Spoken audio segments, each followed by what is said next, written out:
कैसे हो बच्चों। आज आप लोगों को बल तथा गति के नियम जो आप लोग को बता चुके हैं, इस पर कुछ प्रश्न है, ऑब्जेक्टिव क्वेश्चंस है, उसको बताने जा रहा हूँ। इसको ध्यान से देखिए। इसमें मात्र 8 क्वेश्चंस है, 8 क्वेश्चंस है, बहुत ही इम्पोर्टेंट है। इसको देखिए। पहला क्वेश्चन क्या है बच्चों? पहला क्वेश्चन क्या है देखिए। पहला क्वेश्चन है, ये देखिए पहला क्वेश्चन है, इसको देखिए ध्यान से। क्या है बच्चों पहला क्वेश्चन? सरल रेखीय पथ के अनुदिश त्वरित गति से गतिमान किसी पिंड के लिए नीचे दिए गए कथनों में कौन सा सही नहीं है? कौन सही नहीं है बच्चों? 4 ऑप्शन दिया हुआ है। इसकी चाल परिवर्तित होती रहती है, इसका वेग सदैव परिवर्तित होता है, यह सदैव पृथ्वी से दूर जाता है, इस पर सदैव एक बल कार्य करता है। बच्चों इसमें क्या कह रहा है? कह रहा है कि एक सरल रेखी गति, एक सरल रेखा मतलब स्ट्रेट लाइन, ये हो गया। एक त्वरित गति, कोई यहाँ पे जो है गति कर रहा है, इसमें गति कर रहा है, त्वरित गति है, एक्सलरेटेड मोशन है, मतलब वेलोसिटी बढ़ता जा रहा है। तो इसमें कौन सही नहीं है? तो देखिए पहला है इसकी चाल परिवर्तित होती है। हाँ होती है, एक्सलरेटेड है तो चाल परिवर्तित होगा ही। इसका वेग सदैव परिवर्तित होता है। हाँ वेग भी परिवर्तित होगा। चाल इसका एक्सलेटेड हो रहा है, इसका स्पीड बढ़ रहा है तो वेग भी परिवर्तन होगा। यह सदैव पृथ्वी से दूर जाता है, या इस पर सदैव एक बल कार्य करता है। जी इस पर एक बल कार्य करता है क्योंकि एक्सलेटेड मोशन है। तो क्या नहीं होगा बच्चों? सी नंबर, पृथ्वी से दूर जाता है। पृथ्वी से दूर कैसे जा सकता है? तो ये ऑप्शन गलत है, यही होगा सी नंबर। सी नंबर इसका आंसर होगा बच्चों। ये बात समझ में आया? अब नेक्स्ट क्वेश्चन हम लोग देखते हैं। नेक्स्ट क्वेश्चन क्या है बच्चों? नेक्स्ट क्वेश्चन है, गति के तीसरे नियम के अनुसार क्रिया एवं प्रतिक्रिया। बच्चों न्यूटन के तीसरे गति के नियम से क्रिया एवं प्रतिक्रिया, एक्शन और रिएक्शन क्या होता है? सदैव एक वस्तु पर लगती है, बता चुके हैं, गलत, ये नहीं होगा। सदैव दो भिन्न वस्तुओं पर विपरीत दिशाओं में कार्य करती है, के परिणाम में दिशाएं समान होती है। किसी भी एक वस्तु पर एक दूसरे को अभिलंब कार्य करती है। क्या होगा बच्चों? इसमें सदैव दो भिन्न वस्तुओं पर विपरीत दिशाओं में कार्य करती है, बी नंबर। ये बता चुके हैं।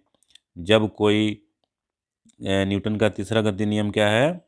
जैसे कोई गेंद है, ये गेंद अगर जाता है दीवार से टकराता है तो गेंद से इधर एक्शन होगा और फिर यहाँ से रिएक्शन होगा, बॉल वापस आएगा।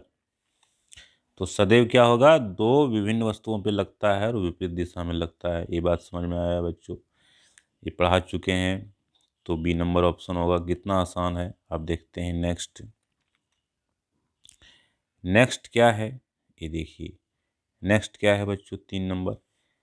फुटबॉल के खेल में कोई गोल रक्षक, बच्चों फुटबॉल खेलते हुए देखा होगा, गोल रक्षक, गोलकीपर जिसको बोलते हैं, पर तीव्र गति से आते बॉल को पकड़ने के पश्चात अपने हाथों को पीछे की ओर खींचता है। ऐसा करके गोल रक्षक क्या करता है? बच्चों क्वेश्चन को देखो अच्छा से। बच्चों जब गोल आता है, बॉल आता है, तो अपनी पीछे की ओर हाथ को खींचता है। चाहे क्रिकेट भी खेलते हैं तो बॉल को कैच लेते समय पीछे की ओर खींचते हैं। ऐसा क्यों करते हैं? ऐसा क्यों करते हैं? क्योंकि ऐसा करने से टाइम पीरियड बढ़ जाता है, और टाइम पीरियड बढ़ने से उस पर झटका जो है बल का कम लगेगा। तो देखते हैं ऑप्शन। बॉल पर अधिक बल लगा पाता है।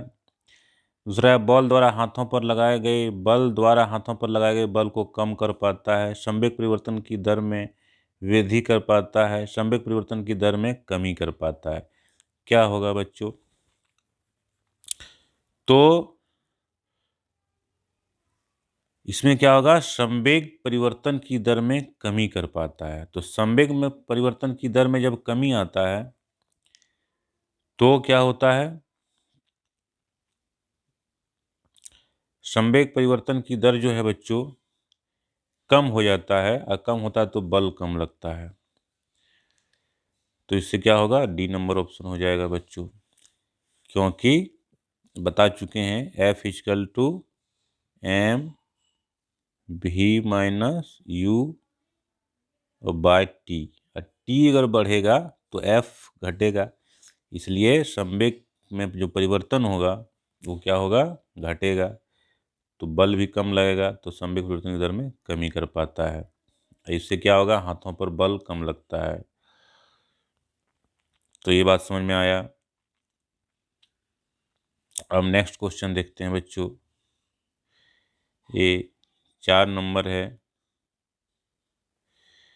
4 नंबर क्या है बच्चों, किसी पिंड का जड़त्व उसकी चाल बढ़ाता है, उसकी चाल कम करता है, उसकी गति की अवस्था में परिवर्तन को प्रतिरोध करता है, घर्षण के कारण अवमंदित करता है। तो बच्चों जड़त्व बता चुके हैं, जड़त्व क्या होता है, जड़त्व होता है कि अपने अवस्था में परिवर्तन का विरोध करता है। गति में है तो गति में रहना चाहता है, या स्थिर है तो स्थिर रहना चाहता है। तो कौन सा ऑप्शन हो जाएगा बता दो, सी नंबर हो जाएगा। उसकी गति की अवस्था में परिवर्तन को प्रतिरोध करता है। ये बात समझ में आया। क्वेश्चन हम लोग देखते हैं 5 नंबर का क्वेश्चन क्या है। 5 नंबर का क्वेश्चन देखो बच्चों क्या है, कोई यात्री किसी गतिमान रेलगाड़ी में एक सिक्का उछालता है जो उसके पीछे गिरता है। इसका यह अर्थ है कि रेलगाड़ी की गति क्या है, त्वरित है, एक समान है, अवमंदित है, वृत्ताकार पथ के अनुदिश है, क्या है।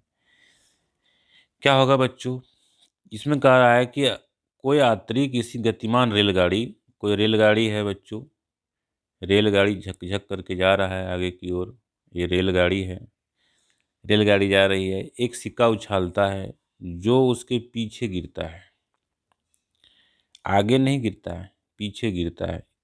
इसका यह अर्थ है कि रेलगाड़ी की गति त्वरित है, एक समान गति है, अवमंदित है, वृत्ताकार पथ के अनुदिश है। क्या होगा, पीछे गिरने का क्या मतलब है बच्चों, कि तो रेलगाड़ी तो गतिमान है, लिखा हुआ है कि किसी गतिमान रेलगाड़ी, रेलगाड़ी गतिमान है, और सिक्का अगर पीछे गिरता है इसका मतलब क्या हुआ कि वो रेलगाड़ी जो है क्या है, रेलगाड़ी में पीछे की ओर फोर्स लग रहा है। अब पीछे की ओर फोर्स लग रहा है, इसका मतलब गति क्या है, त्वरित गति है। क्या कैसे गति है बच्चों, अगला क्वेश्चन है बच्चों, अगला क्वेश्चन देखिए क्या है, 6 नंबर। 2 kg द्रव्यमान का कोई पिंड घर्षणहीन क्षैतिज मेज पर 4 मीटर पर सेकंड के नियत वेग से फिसल रहा है। इस वस्तु की इसी वेग से गति बनाए रखने के लिए आवश्यक बल है। तो बच्चों क्या है कि 2 kg का एक वस्तु है, 2 kg का है, ये 2 kg है, कोई पिंड किसी घर्षणहीन क्षैतिज मेज पर 4 मीटर पर सेकंड की नियत वेग से फिसल रहा है। इस वस्तु की इस वेग से गति बनाए रखने के लिए आवश्यक बल है। बच्चों न्यूटन का प्रथम गति नियम से, न्यूटन का प्रथम गति नियम क्या है बच्चों, कि अगर कोई वस्तु गति में है तो गति में रहेगा, और स्थिर है तो स्थिर में रहेगा। ये जड़त्व का नियम भी बताता है। तो बताओ इसमें कोई बल की जरूरत है, नहीं, कोई बल की जरूरत नहीं है, तो क्या हो जाएगा बच्चों, बी नंबर, 0 न्यूटन बल लगेगा। बी नंबर क्या हो जाएगा बच्चों, बी नंबर 0 न्यूटन। कोई दिक्कत नहीं है। अब आगे बढ़ते हैं हम लोग। देखो बच्चों जो पढ़ा चुके हैं उसमें कितना अच्छा देखो सारा क्वेश्चन बन रहा है धड़ाधड़, कोई दिक्कत नहीं है। अब देखो क्वेश्चन नंबर 7, रॉकेट किस नियम पर कार्य करता है। बच्चों रॉकेट कैसे रहता है, देखा होगा तुम लोग, रॉकेट ऐसे रहता है, ऐसे रहता है रॉकेट, और पीछे से क्या निकलता है बच्चों, पीछे से इस तरह से आग निकलता है, धुआं निकलता है, गैस निकलता है, और ये आगे बढ़ता है, आगे उड़ता है रॉकेट। कोई दिक्कत नहीं है। तो इसमें क्या होता है, इसमें पीछे से निकलता है और उसका अपोजिट फोर्स लगता है आगे की ओर, वो आगे की ओर बढ़ता है। इसमें क्या होता है, तो संवेग संरक्षण का नियम, संवेग संरक्षण का नियम, टोटल मोमेंटम कंजर्व रहता है इसका, तो संवेग संरक्षण के सिद्धांत से उड़ता है बच्चों। तो क्या हो जाएगा, सी नंबर, संवेग संरक्षण के नियम पर कार्य करता है। तो ये बात समझ में आया बच्चों। अब नेक्स्ट सवाल हम लोग देखते हैं, 8 नंबर है। 8 नंबर का सवाल क्या है बच्चों, ये देखो कितना सुंदर सवाल है बच्चों। देखो 8 नंबर, 2/3 ऊंचाई तक जल से भरा कोई टैंकर एक समान चाल से गतिमान करता है। कोई टैंकर है बच्चों, टैंकर पानी भरा हुआ है, और ये इसका चक्का लगा हुआ है, टैंकर है, पानी ले जा रहा है बच्चों, इसमें पानी भरा हुआ है, टैंकर है। 2/3 ऊंचाई तक जल भरा हुआ है, मतलब 2/3 ऊंचाई तक जल भरा हुआ है।